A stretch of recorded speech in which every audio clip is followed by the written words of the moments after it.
So solar stocks have been doing really badly in 2016, and the primary reason for that is because due to some political things, the demand for solar power has slowed. It's not as urgent as everybody thought that it would be, so we kind of have this area where the demand is not going up, but it's actually going down, and a lot of companies are losing a lot of money because of it, so stocks are crashing. But it should clear up fairly soon. In about 2018, everything should go back to normal levels and should start going up again, and the solar companies should start going up.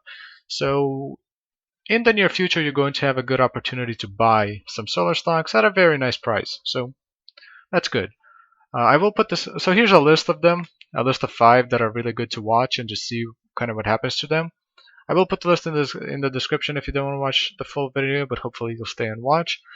But here we go. So the first one on the list is First Solar. First Solar is one of the bigger companies. It is 3.3 billion in value, and in the last year they've gone down about 55%. So not doing too well in the past year, but you can get them right now at a pretty nice price.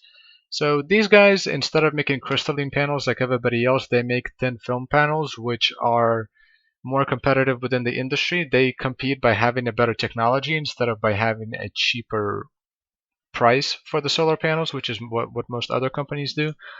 But these guys are going to be releasing their Series 6 panels fairly soon, at about 2017, end of 2017, early 2018. I'm not exactly sure what the date is.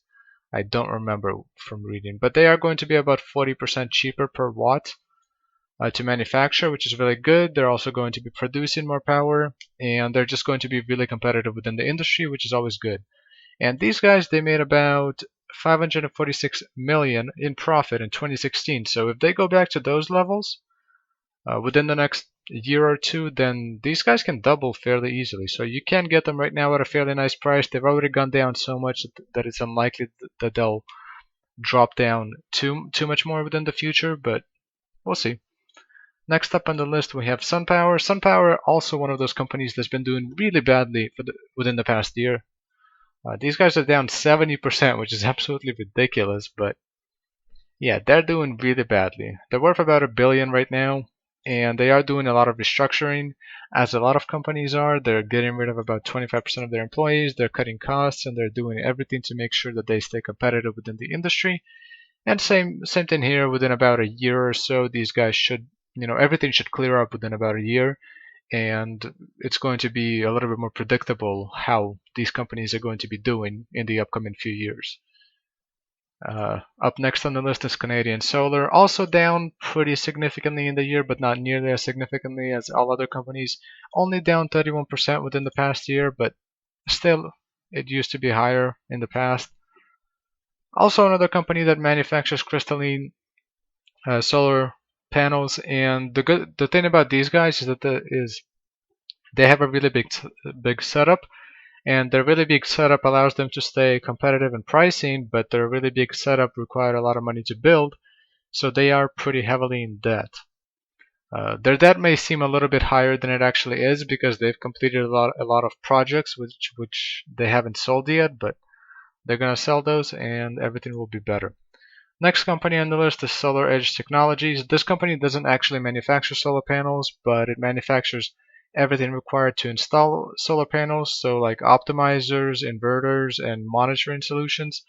So also another company that took a hit in the past year or so. Not as big as a hit as SunPower, which did pretty much the worst out of most of these companies, but these guys, they're also at an all-time low, almost an all-time low pretty much, so it's not unreasonable that they should go up. These guys don't have any debt, which is nice, and we should be seeing them make some nice profits as the industry takes off. And lastly on the list we have Tesla. Now I understand that Tesla is not a solar company. Tesla is a car company, but they did merge with SolarCity a little while ago, and they are going to be releasing their solar shingles, which are pretty cool. They look really nice, and it's going to be interesting seeing how big of a market there is for solar shingles, because these are probably going to be more expensive than your regular solar panels, but I'm pretty sure that there is a market out there that wants their roof to look really nice and that they don't want ugly solar panels on top of it. Now, personally, I don't really care if I had ugly solar panels on my roof, but I'm sure that there's a lot of people who would want, some nice looking shingles, and it's just going to be interesting to see how much how Tesla does with this. If these are successful, then we'll get our answer, but we'll see if how competitive in terms of pricing these can be, which is currently not yet very clear. But yeah, that's the list. If it helped, if you enjoyed, leave a like, and that's it.